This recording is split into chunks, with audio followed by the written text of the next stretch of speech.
Good afternoon, everyone, or good morning, depending on your time zone. My name is Mark Blythe, and I am the director of the Rhodes Institute for International Economics and Finance at the Watson Institute at Brown University. And I'm delighted to welcome here today Elizabeth Popp Berman, who is an associate professor of organizational studies and sociology at the University of Michigan. She is, of course, here to talk about her book today, entitled Thinking Like an Economist, How Economics Became the Language of US Public Policy. And without further ado, I suppose I will just hand it over to Elizabeth and get us started on the conversation. Welcome. Thank you, Mark. I appreciate that. And I didn't mention this beforehand, but your first book on Great Transformations was one of the original inspirations for my moving down this direction. So hope it usefully builds on that as well. All right, so I'm going to share my screen here. And here we go. And Mark, can you just give me a thumbs up that you can see that okay? I can. Just one thing I should have said before we went, and again, everyone knows the drill here, but I've completely blanked on saying it. If you're inside on the Brown Network and you want to ask a question when we get to Q&A, put it in the Q&A. If you're watching on YouTube Live, put it in the comment section. We'll scrape that and we'll put it in the chat here and we'll get to your question. Sorry for that. I blanked on it. I was so keen to get to the talk. I blanked on my responsibilities. I will now pass on to you. All right, thanks. I'm Elizabeth Popp Berman, Associate Professor of Organizational Studies at the University of Michigan. And the book was just coming out with Princeton University Press, is Thinking Like an Economist, How Efficiency Replaced Equality in US Public Policy. And we'll start today with a little graph here. If we think about social scientists from a variety of disciplines, often sort of complain about the amount of influence that economists have in the public sphere. This is a chart from a few years ago, but it shows the number of times that economists are mentioned in the New York Times. And you can just see compared here to historians or psychologists or sociologists. I guess political scientists didn't actually get a mention, but it does show one kind of influence that you can see in terms of the visibility of economics as a language that we all speak. At the same time, if you talk to economists, you will quickly realize that while economics may have a level of visibility that other disciplines lack, economists themselves are often quite frustrated by the limits of their influence on policy. So this is a quote, for example, from a former staffer of the Council of Economic Advisors saying, "The good news is that economists are increasingly occupying positions of influence. The bad news is that all this economic talent has not led to an outbreak of rationality in government decision-making." And any limited observation of the policymaking process kind of demonstrates, right, that politicians are usually interested in listening to economists or any experts really when their advice sort of lines up with what they wanted to do anyway. So this leaves us with the question of how the spread of economics and of economic reasoning more generally actually matters in the policy process. So what does it actually do? How does it actually have political effects? And so I try to understand this question by focusing on a particular historical moment. The period from about 1960 to 1980, where you can see this curve really beginning to climb here, in which economics became influential in a bunch of policy domains in which it had not previously been very important. So moving beyond macroeconomics into areas like education policy or environmental policy or health policy, or what we'll talk about in a little bit today, which is antitrust policy. And what the book does as a whole is two things. So one is to show how during this period, what I call an economic style of reasoning spread and became institutionalized in a lot of new locations. And I borrowed this phrase style of reasoning from philosopher Ian Hacking to emphasize that what was introduced was tied to the discipline of economics, and its authority ultimately came from economics, but it's really more of a loose toolkit of ways of thinking about policy problems. So sort of a microeconomics 101 focused on incentives, trade-offs, efficiency, things like that. The other is to argue that this did in fact shift the range of policy solutions that were seen as legitimate. And so the effect that economics had on policymaking was less about giving advice that people took, that policymakers listened to, and more about their role in spreading new ways of thinking about policy problems. And while this way of thinking could potentially come into conflict with a whole range of different political positions, what actually happened in practice was that repeatedly economic reasoning played out in ways that ended up being constraining for the democratic left. And so what I'm going to do in this relatively short talk is first give a quick overview of the book as a whole, and then kind of illustrate the larger argument by talking about a specific policy domain. I'm going to focus on antitrust policy today. So a lot of the conversation that I want to contribute to with this book is to debates in sociology and to history about what happened to the US politically in the 1970s. People once thought of the 1970s as this period when nothing happened, that it's sort of a period of nothingness between the activism of the 1960s and the conservative retrenchment of the 1980s.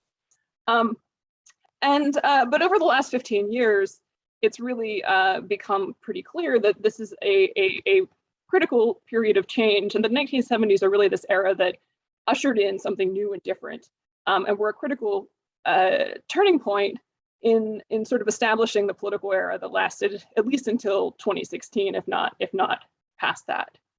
And so during the 1970s, culturally, the nation is continuing to grow more liberal, but economically, it's starting to become more conservative. So there's a bipartisan shift towards less regulation of markets. There's sort of a scaling back of ambition for the welfare state. And this is a change that predates the Reagan administration, right? It's Carter who deregulates the airlines, but also lasts well beyond it.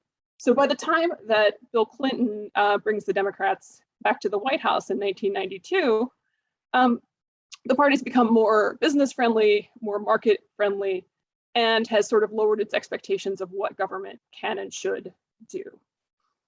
And so while there have been various explanations for this, right, focused on everything from global economic change to the rise of collective action by business elites, to free market ideology, what I suggest is that that all these are missing an important piece, and particularly that they fail to capture how a new way of thinking about policy problems kind of becomes the conventional wisdom in policy circles by the 1980s. And this is a conventional wisdom that's supportive of deregulation, believes in the necessity of welfare reform, sees universal social programs as often inefficient, and really wants to leverage the power of markets to make government better. And this way of thinking is closely tied to the discipline of economics. And so what I argue more generally is that although you've got a number of forces that are pulling politics to the right during this period, I'm not suggesting that economics caused the political changes of the 1970s, but rather something a little bit more subtle, which is that the institutionalization of the economic style in policymaking is part of what makes this shift durable, part of what makes it last for decades. All right, so how did this work? So first of all, in the 1960s, microeconomic reasoning was really brought into Washington by specific intellectual communities. So these include a network of industrial organization economists who go on to transform antitrust policy, become champions of deregulation. It also includes a group of systems analysts who have PhDs in economics, but are centered at the Rand Corporation and move into Washington via the Department of Defense. It's then disseminated through a couple of different pathways. Some of this is through changes in government offices. So new policy-focused offices are created that sort of kind of draw on a broadly economic style. Offices like the CBO are established. It's disseminated through changes in law schools and policy schools, both of which law and economics emerges and develops.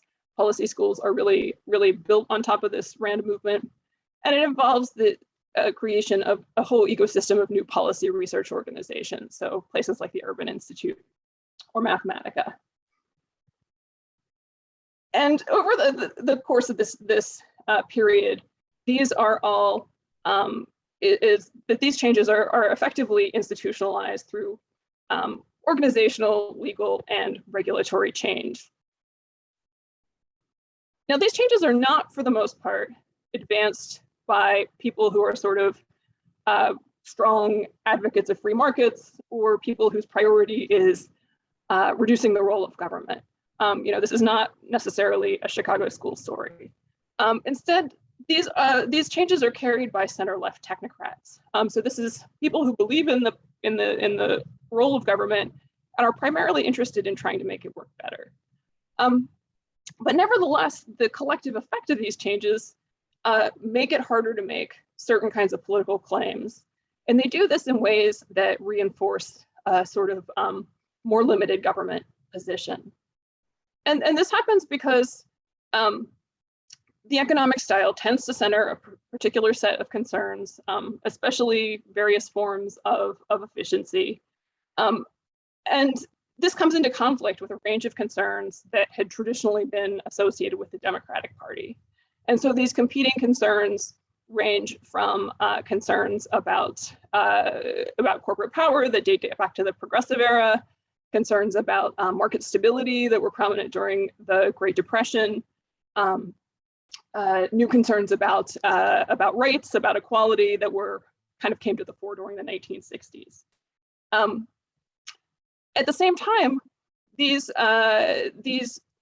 changes less often find themselves coming into conflict with conservative Republican positions.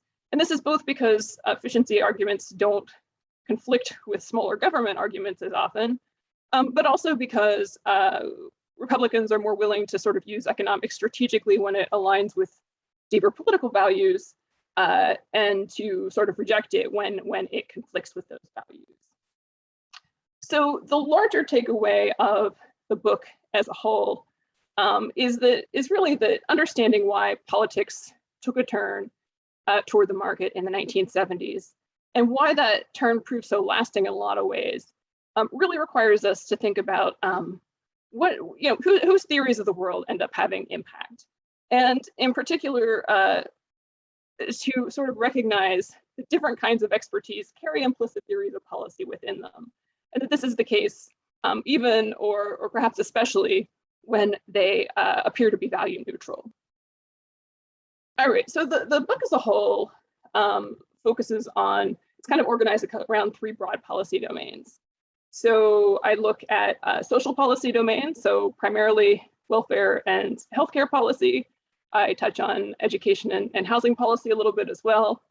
There's a chapter focusing on market governance, particularly antitrust policy and transportation deregulation, and a chapter on social regulation. So social regulation meaning the rules that govern environment, health, safety, and I focus primarily on environmental policy.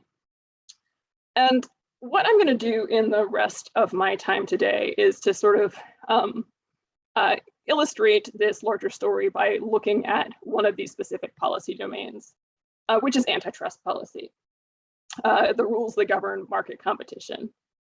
And so this includes everything from rules about corporate mergers, price fixing, cartels, anti-competitive behavior of various forms, anything that kind of could potentially interfere with the competitive working of markets. So antitrust has been in the news quite a bit recently. There's a lot of current concern with platforms, Facebook, Google, Amazon. There's new questions arising about labor market monopsony, and in particular, questions about whether that's contributing to keeping wages down. And there have been a number of recent books out that have argued for more aggressive anti-enforcement in one form or another. Now, historically, this is not a topic that's drawn a lot of attention from social scientists, certainly from sociologists, which is what I am. But it is a particularly useful case for illustrating how economic reasoning can become integrated into policy and law in ways that have lasting impact. And so to demonstrate this, I'm going to tell you a very stylized story of the history of antitrust policy in the United States. So antitrust policy dates back to the late 19th century, right? So this is something that emerges out of concern with the trusts, these arrangements that allow for centralized control of what was effectively a whole industry, as in the Standard Oil Trust that was controlled by John D. Rockefeller. And so the originating pieces of legislation are the Sherman Act of 1890 and the Clayton Act of 1914. And these mark the origins of antitrust policy in the United States. Since its early days, antitrust policy has been governed by two main offices. It's the Federal Trade Commission and the Antitrust Division of the Department of Justice. And the other thing that is just important to know as kind of background to this story is that the courts play an unusually important role in defining antitrust policy. And this is because Congress really rarely passes antitrust legislation. So the last time significant legislation was passed was in the 1970s, and even that was relatively limited in scope. So in practice, antitrust evolves as either the federal agencies or private parties bring legal cases that challenge particular behaviors, and then the courts have to decide whether those behaviors are legal, fall within the existing legal framework or not. And so because of this, because it's an area that's in which the federal agencies and the courts are so important, it tends to be an unusually technocratic policy domain.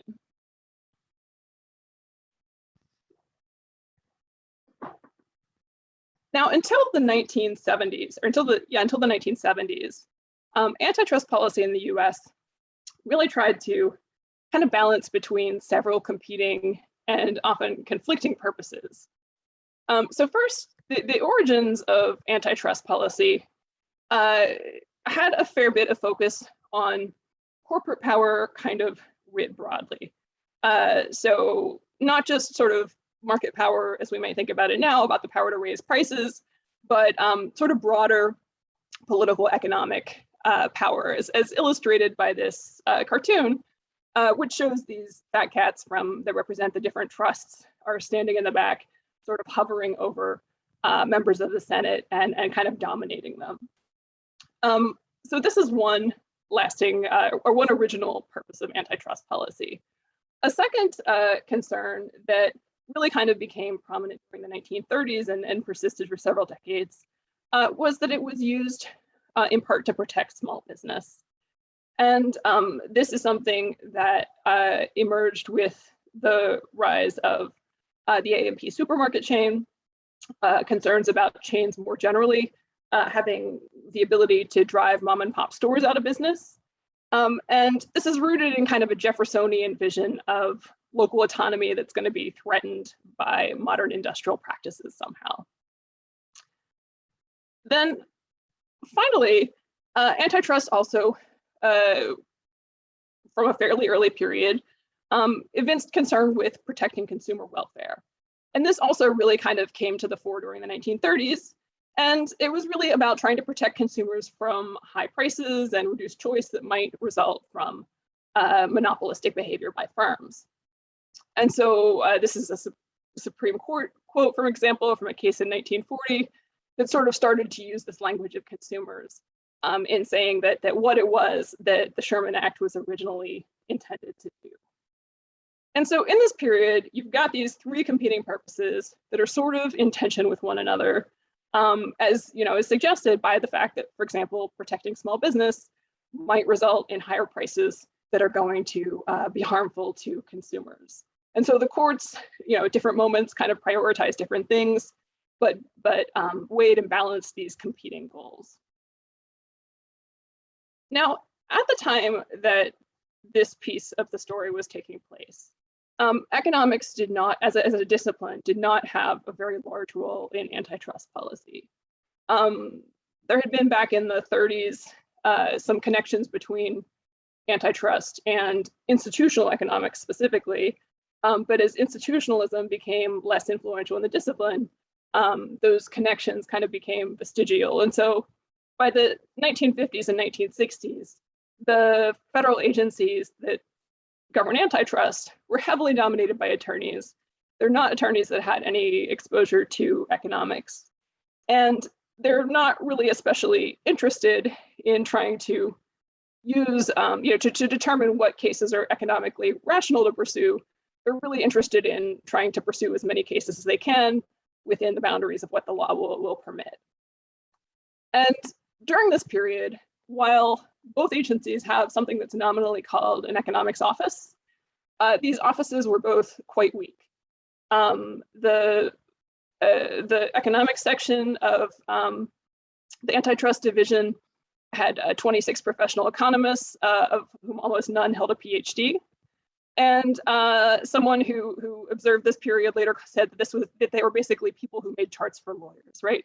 These were not professionals in the way that we would think of such offices now.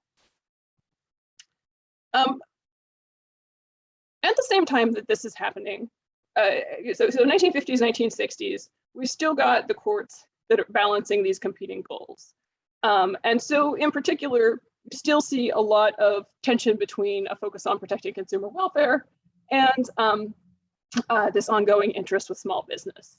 And so you can see this really visible as late as 1962. There's a case called Brown Shoe, in which the courts forbid a merger that would have created a company that would have controlled 5% of the market. And the argument was that this was an industry that was consolidating, and they had to sort of stop that trend towards consolidation. But in this decision, they explicitly talk about this tension, that we cannot fail to recognize Congress's desire to promote competition through the protection of viable, small, locally owned business. Congress appreciated that occasional higher costs and prices might result from the maintenance of fragmented industries and markets. Now, even in the 1960s, economists disagreed with this approach. And increasingly, starting in the 1960s, their views began to be more represented in Washington as well. The nature of that disagreement is kind of well encapsulated by the person of a guy named Donald F. Turner, who was a Harvard economics PhD, who then became a Harvard law faculty member, and more significantly was the first PhD economist who was appointed head of the antitrust division in 1965. And Turner was really the first one who was able to advocate from a fairly high level policy position for economically rational antitrust. And so what did that mean for him? First, it meant a move away from what he called political antitrust, from the idea that bigness is badness, that corporate size is problematic for its own sake, and towards a more of a case-by-case evaluation of whether size was a problem or not.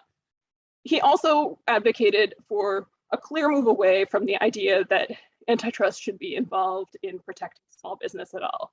He said this is not only bad economics, but bad law.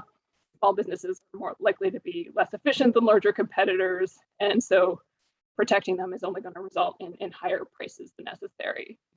And instead, he advocated for a clear focus on consumer welfare, that the goal of antitrust policy should be keeping prices low for consumers and keeping producers from being able to increase prices above the competitive level. And so over the next couple of decades, you have the gradual spread of economists and economic reasoning into antitrust policy along three main channels. So there's an expansion of economics at the federal agencies, there's an expansion of economics at law schools, and there's an expansion of economic reasoning in court decisions. And I'm not going to have time today to go into each of these in the depth I'd like to, but what I'm going to do is sort of try to illustrate how each of these looked very briefly to kind of give you a sense of how this played out. So we've already alluded to the role of Turner as being the first economist to lead one of the antitrust agencies. But over the next decade, you really see a gradual upgrading of the economics offices at both of these agencies. And so this involves an expansion in size. So the Bureau of Economics, for example, doubles in size during the 1970s. It involves upgrading the professional staff in these offices. So again, the Bureau of Economics started the decade having 20% of its staff had PhDs. By the end, nearly all of its staff either have PhDs or PhD candidates. And it also involves changing the role economists play within the agencies. So in particular, that economists take an increased role in case selection. And so what this means is that there is more space to say early on as the agency is making decisions about what cases to actually develop and focus on, to sort of try to guide that by encouraging cases that are going to be economically rational to bring, as well as potentially legally defensible.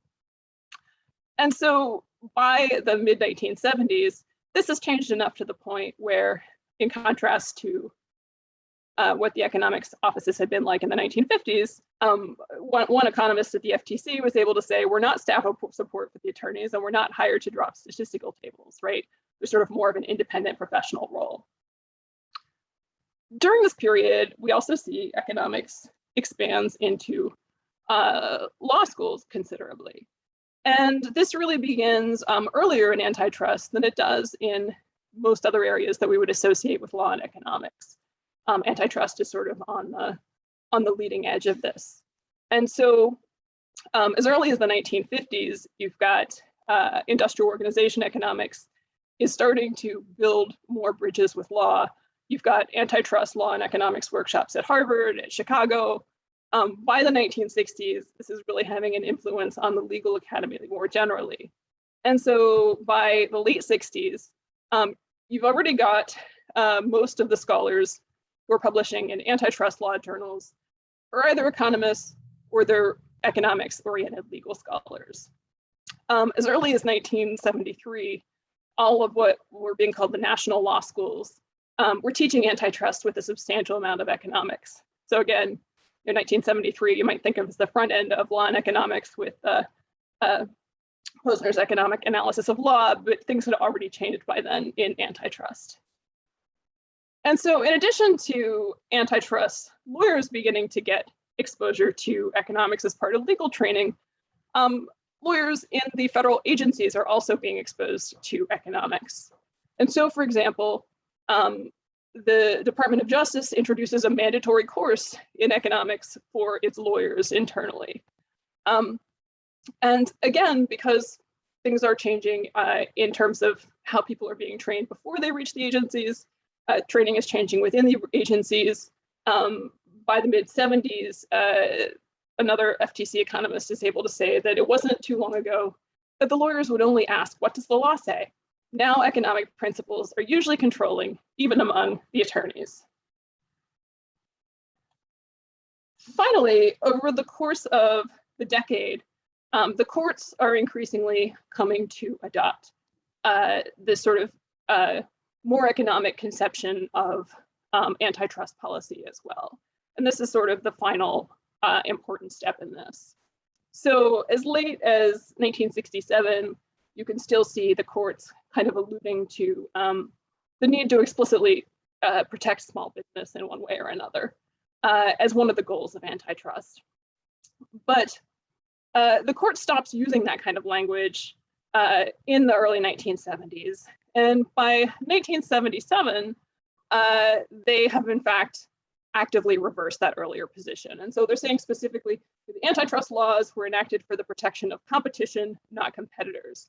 So we're sort of backing away from balancing these competing goals and focusing primarily on competition.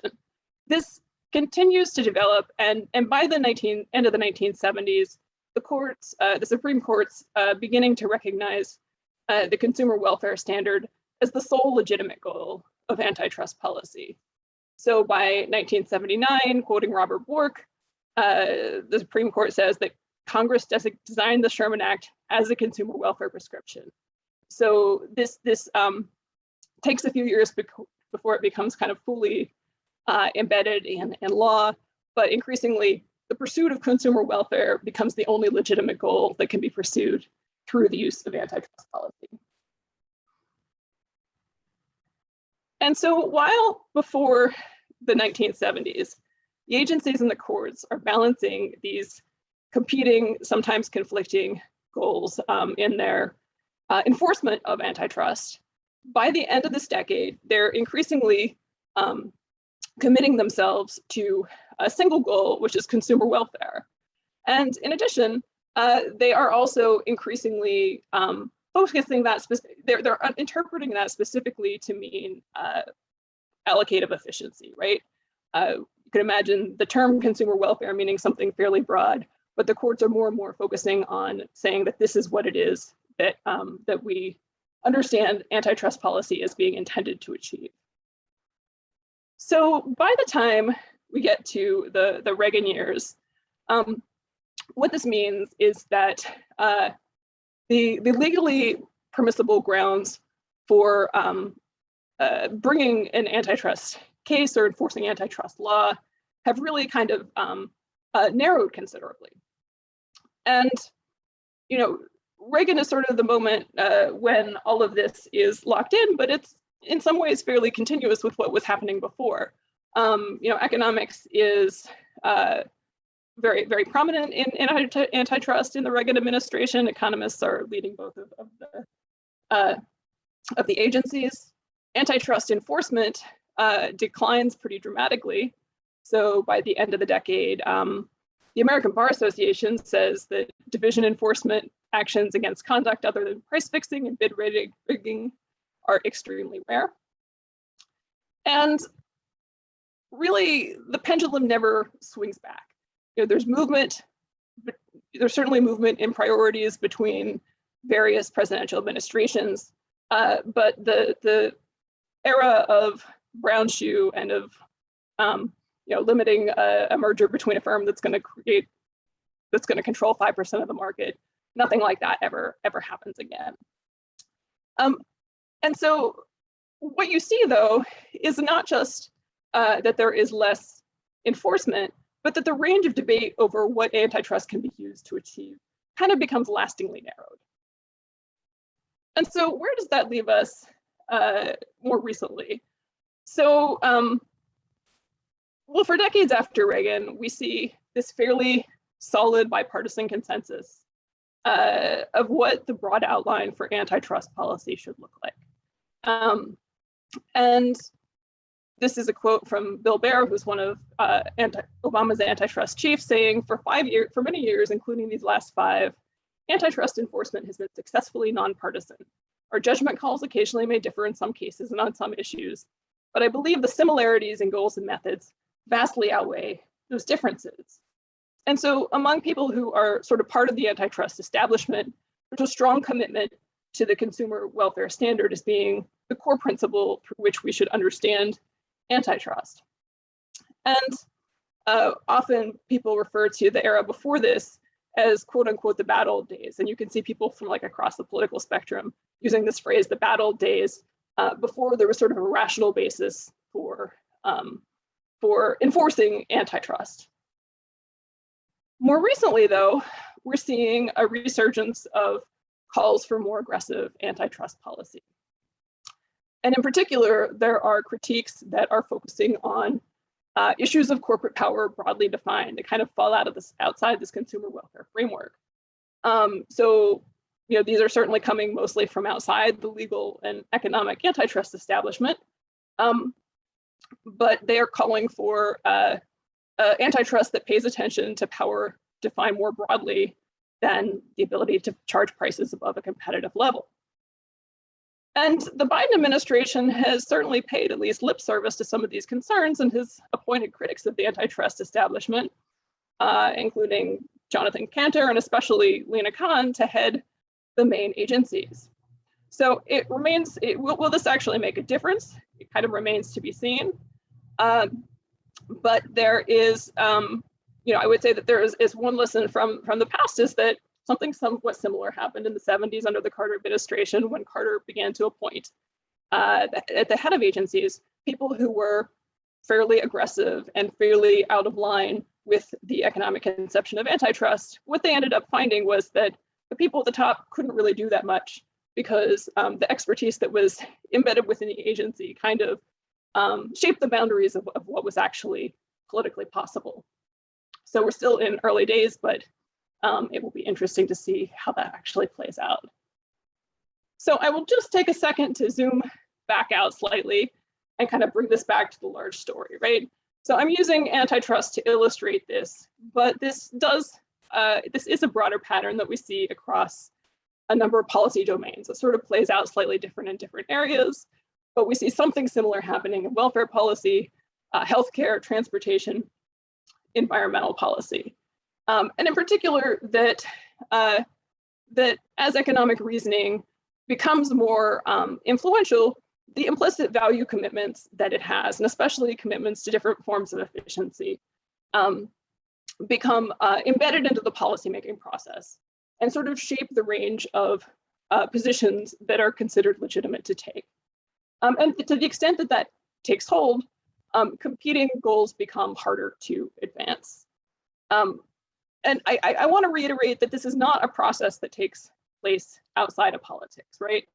Which intellectual frameworks find themselves in positions to have influence is very much a story of power and politics, as well as one of ideas. But it's through the institutionalization of such frameworks, and in particularly through the naturalization of these ways of thinking, that existing political changes become durable. And so any durable changes to politics necessarily mean thinking about the intellectual framework that underpins them. So, thank you, and I will stop there. That was wonderful. Thank you very much. I kept my introduction impossibly short because I wanted to maximize as much time as possible with the book. I think this is a fabulous book. We've got great Q&A to go. We've got some people who have asked some great questions. So I'm going to just ask them to come off of mic and start asking the questions, and we'll just dive right in the time that we have. So the first person up there is Matti Lichtenstein. Matti, can you come off mute and ask your question, please? Hi. Sorry, just working on the technicalities. Yeah, I actually was just really interested. I'd done in my own research a lot of reading on books from the 1970s that were basically talking about exactly what you're talking about in the area of welfare. And so I was interested in hearing more from you about how that applied. And I was particularly interested in it because in the context of welfare, you have the Nixon administration showing up and being very explicitly against what they considered inefficient welfare policies, like basically all of social work, the entire profession, and so on. And so I was interested in hearing what you found, if you could elaborate a little bit more on the welfare findings. Yeah, I mean, the whole welfare story, like the whole social policy story, really kind of comes out of the spread of the introduction of PPPS, which is the planning, programming, budgeting system, which is sort of a budgeting system that nobody knows about from 1965. But it kind of introduced economics policy offices, became created in a lot of new places.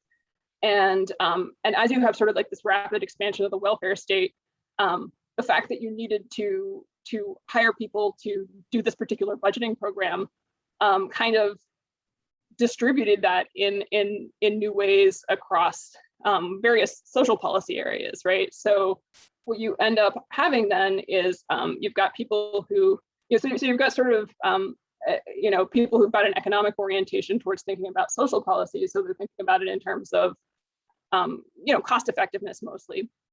And they're coming into conflict with people who are thinking about it, certainly at the time of the war on poverty, people were thinking in terms of community action, or later people were thinking in terms of welfare rights. And so, you have these moments of conflict between those two areas. And so, so this is another case where you've got what initially is people who are, economists who were working in the Johnson administration, for example, and who are very much interested in building a strong welfare state, but doing that in a cost-effective way, are kind of replaced by people in the Nixon administration who are interested in doing the same things, but using it to rein in the welfare state. And so, so what starts out, you see this in several of the policy areas, what starts out as being a way to make expanded government kind of more efficient, more effective,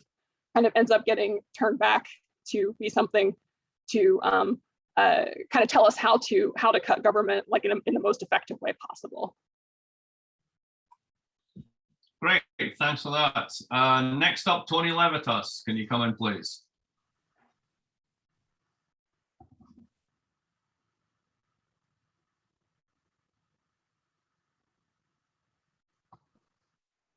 Got your picture, Tony. I'm waiting for the mic. Sorry.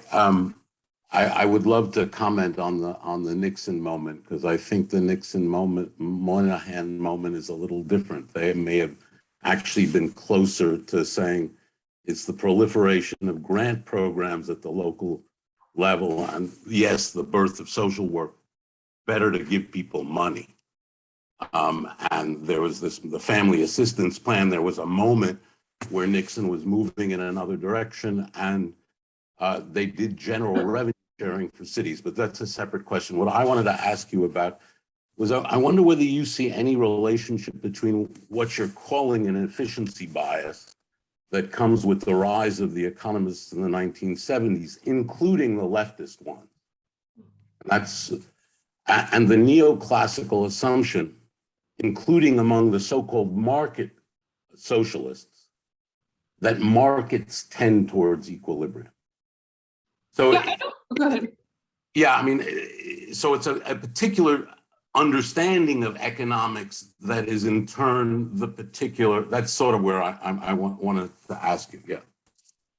Yeah, I think some of it ends up being about, I mean, I think that the piece of it that ends up being most important is that centering, efficiency, and especially, cost effectiveness, if we're talking about social policy or welfare policy, that ends up being, the aspect of economics that becomes most significant in policy making. And so, right, you could imagine bringing any of quite a variety of tools and sort of making those the center, but because of when economics gets pulled in, and in particular, that it is really expanding, that economics is expanding in part because of the expansion of government. So, economics takes off in social policy because you have so much expansion of government. Economics takes off in regulatory policy, sort of social regulation, because you have all this new environmental regulation, all these other kinds of regulations.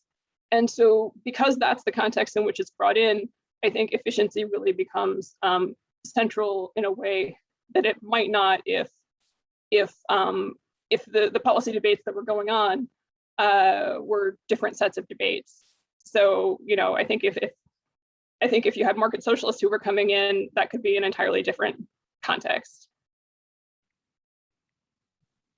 Okay, thanks. We've got 15 minutes left. I wonder if we can go over by 5, because we've got some really great questions to go over. Daniel Robinson, you're in next. Hi, thanks so much. The question I had to ask was, I wonder if part of the appeal of that economic style of thinking to policymakers is that it maybe offers a seemingly neutral policy interventions that allows the policymakers to actually avoid having some quite difficult and quite contentious conversations, actually grappling with things directly. Yeah, no, I think that's absolutely the case. It's funny because I feel like I talked about antitrust policy, but all my examples are going to be from welfare policy. But I think, again, like you can see this very explicitly in welfare policy debates in the 1960s,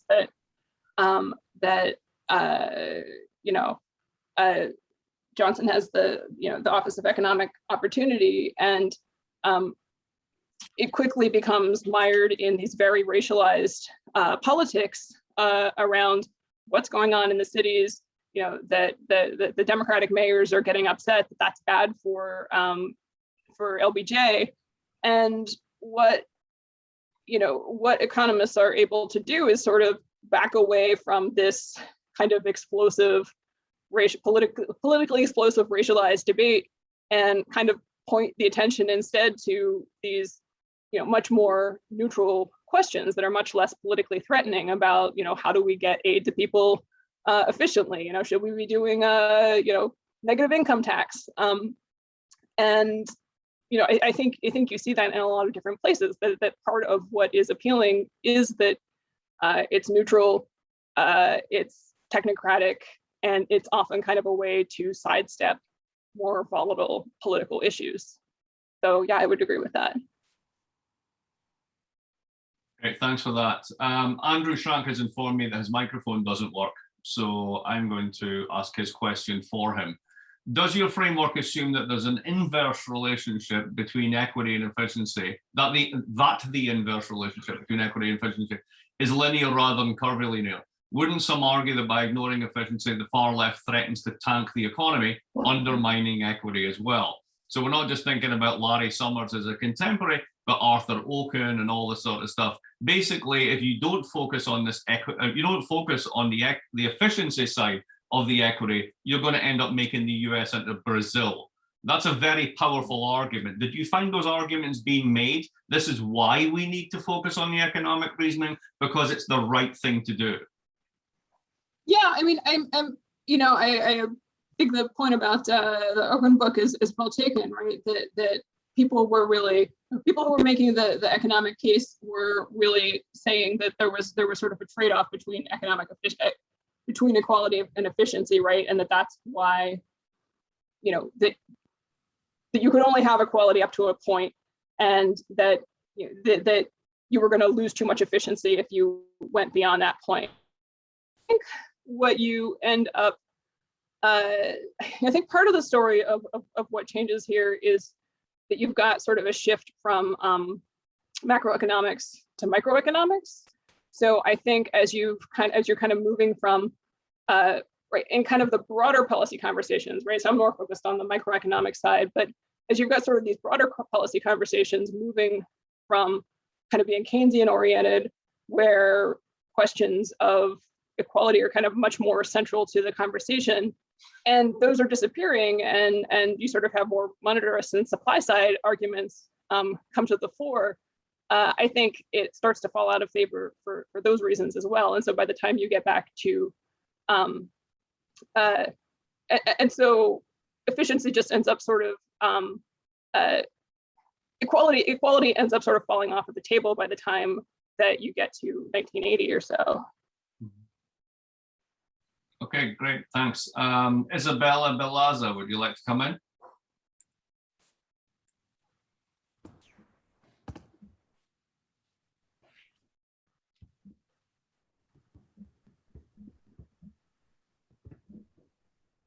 Are you there, Isabella? Hi, can you hear me? Yes, I can. Oh, great. Thanks for a great talk. I was just curious if you had any thoughts on the spread of economic reasoning to political parties.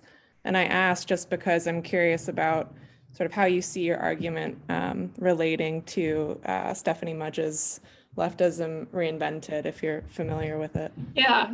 We were talking about that a little bit just before we started. I mean, the story that she tells is really kind of focused on, again, kind of on these broad macroeconomic frameworks. The people that I'm looking at, like on the one hand, most of them aren't ever very active in the parties, right? Like these are not people who are very involved in advocating for particular candidates. They're appointed by, if they're appointed by representatives of one party or another, right? But they're really kind of sharing a common language with each other and kind of more interested in talking to one another than they are in kind of promoting a particular policy agenda, I think. And so, so I don't know that I have a full answer about what's going on in the parties, but I kind of tend to buy her explanation that the big changes there are really about these sort of broad macroeconomic frameworks and how those are changing over time, and that the changes that I'm seeing aren't necessarily, I mean, they're relevant to party decisions in that kind of what's considered reasonable policies to propose end up having to fall within a certain range that's defined by microeconomics, but that doesn't necessarily mean that that there are people who are sort of setting, that there are economists who are sort of involved in setting the overall agenda or not, right? Like this isn't a Larry Summers story or something like that. So yeah, so I guess I don't see these people playing as much of a political party role. That this change is more something that's happening kind of in the infrastructure of government, so that whoever's in power kind of has to interact with this with a different set of people, a different set of experts who are now in place in the agencies and so on. Thank you. Mark Suchman, would you like to come in?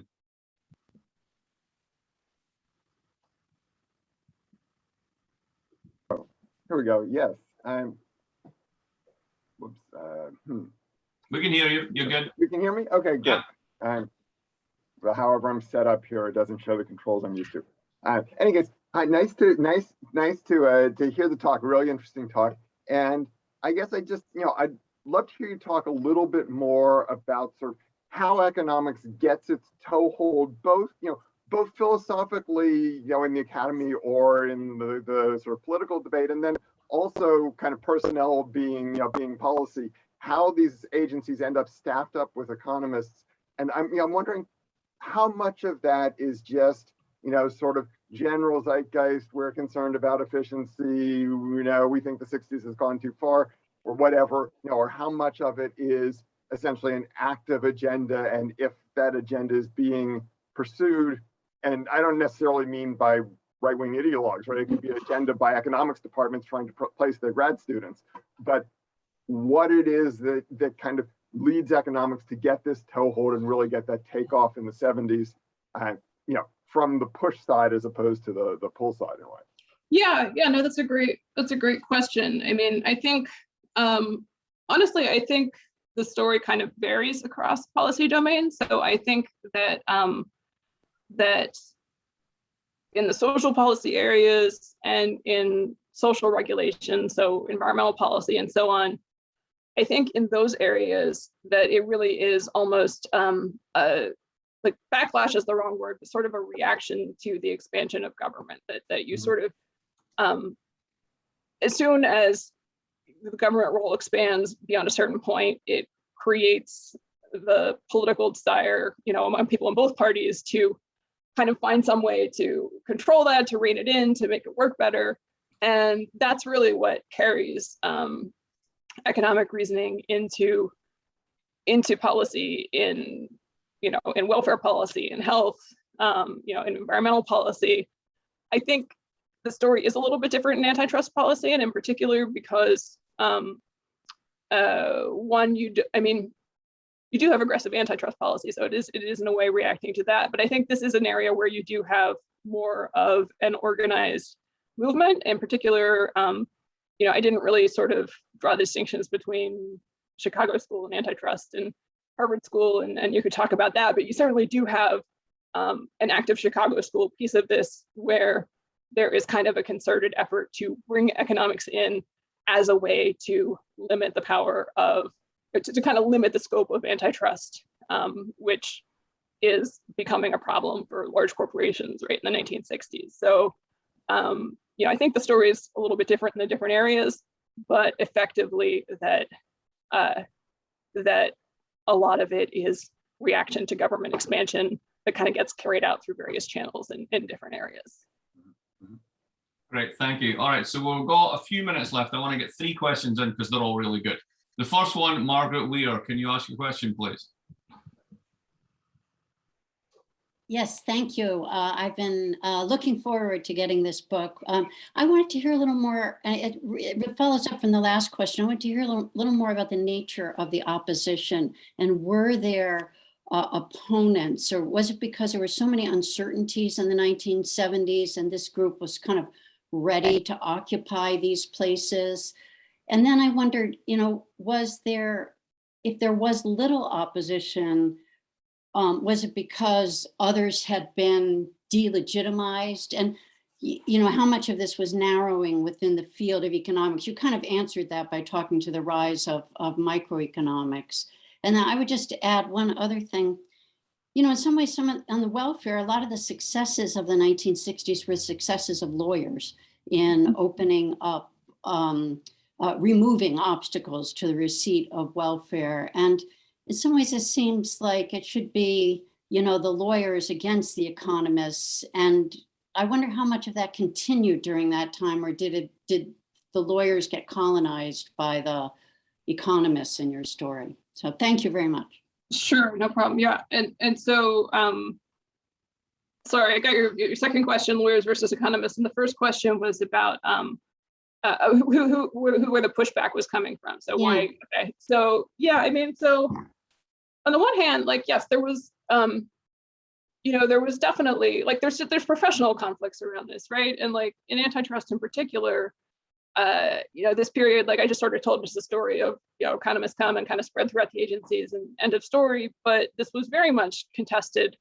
the whole way through. Sort of the older school lawyers did not like this one little bit and kind of resented people kind of coming in and trying to impose this new standard of like what made a good antitrust case. I mean, in that policy domain, I think again that this is really that there is a piece of it that's about a larger kind of corporate power story that then ends up being played out through the professional politics. That there was just a lot of interest and money behind advocating for economic ways of thinking about antitrust policy, and this went both in the sort of when the Chicago school was ascendant, but even before that, with Donald Turner, who I talked about, that this is really that they really had an opportunity to try to use this particular way of thinking as a way to limit the scope of what antitrust could do. And so in that case, yes, it's contested, but it's contested, but it's basically it's the side that has the most money that wins in the end. I think things are a little bit different in the other policy, in sort of like the social policy domains, where the story is more one about kind of convincing everybody that this is the appropriate way of thinking about the problem. And so you really, I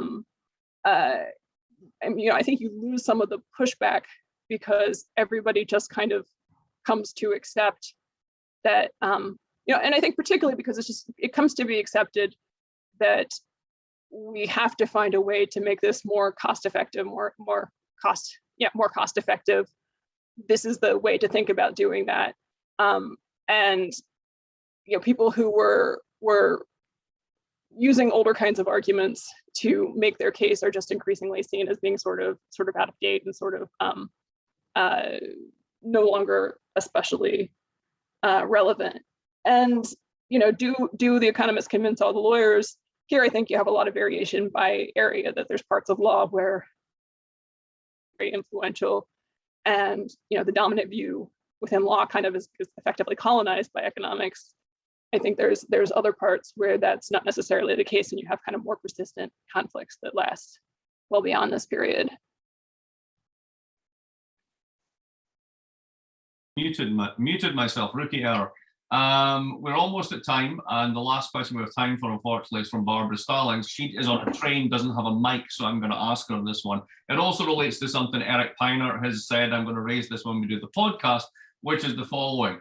How do your substantive concerns relate to methodological trends at the similar time, from qualitative to quantitative, and within economics, the intense mathematization of this period? How much do you think the power of this comes from, not just the fact that it basically is value neutral, but the fact that it's backed up with this arsenal of kind of math tech, which blows other arguments out of the way simply by representational power, if not by actual insight?